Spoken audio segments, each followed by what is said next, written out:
Hey guys, welcome back to another video, and we are looking at line defense today and how you can defend the second phase play.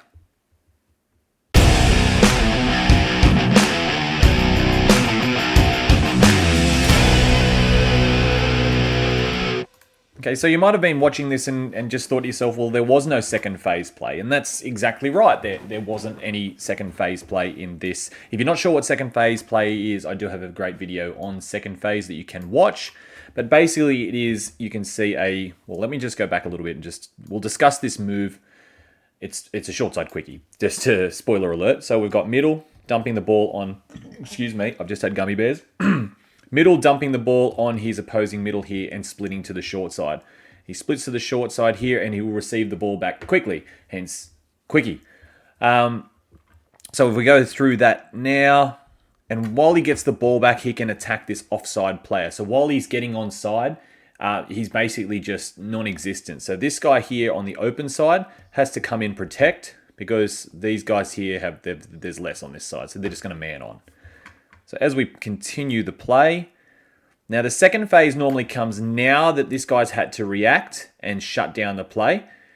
This player here will now have to come in and touch the short pass. He's now got to shut down that play. And what a second phase does is when he comes down to shut down the play, this player here with the ball will now dump the ball. He follows the pass, dummy half, and he quickly rips the pass back this way to a link and a winger out here with only one winger as a defender. So a second phase play is a play after the touch is made on your original play. It's the second phase of play. Again, if that doesn't make sense, please watch the video on second phase. But watch what the player here does. He will not actually make the touch. He will stop here. Because once you get to this point here, you don't actually have to make the touch. You don't have to move forward because the ball is inside the 7. When the ball is inside the 7, nobody has to actually advance. Okay, and because he doesn't have to advance, he doesn't have to make this touch. Now, if he makes the touch there, look how far in he is from where his position should be after the touch. All right, he's a long way in, and you've got 1, 2, 3 here bunched around where really one player should. So it's not an ideal to be making the touch there. So what he does is he treads. And I believe the term treading comes because it looks like he's treading water. He's almost sort of running on the spot for that split second. And he holds off making the touch. Now he does back off here, which normally would not be allowed. You can hold your ground, but you can't back off. However, if this middle reacts to make the touch quickly, all of a sudden that touch is now imminent. And when the touch is imminent, you are allowed to pull back, but you have to make that touch quickly. If he passes the ball here, if he gets that ball back and they start checking the ball around a little bit, this player will be probably penalized. So there's a couple of bits to it, and it is very difficult to see this at full speed. It's something more of an advanced team will do. Like, you might understand the concept of treading, but when it happens to you in real life, it's very difficult to get right. So there's the touch. He's looking for second phase, and he holds off the touch just enough for his middle to recover and get up and make that touch quickly. All right, that's one of two ways you can defend second phase.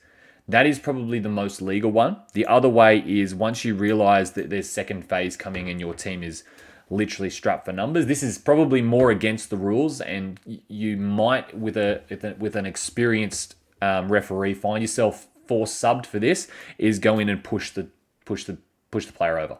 Completely destroy the play of the ball, so you do give away the penalty, but it does come at a benefit where you reset your defensive line. I probably wouldn't recommend this, but it is common knowledge out there that giving away the penalty can benefit your team on the line. And look, the referees know that as well. That's why they're starting to act more than just a penalty. But that one there, totally legal. If anything, just very hard to notice. But that is treading.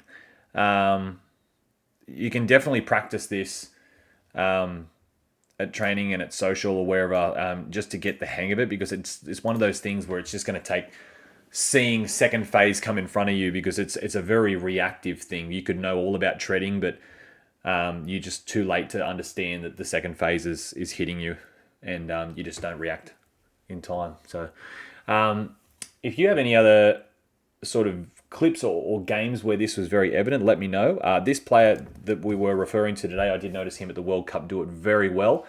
He does do it in the grand final or the gold medal match as well. So big shout out to, I'm not actually sure of his name.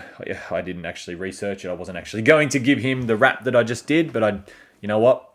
He deserves it because he was doing that very well. Anyway, guys, thanks for watching. We'll see you next time. This was just a quick one today, so that was just a bit of defending the second phase, and we'll see you next time on Touchscreen.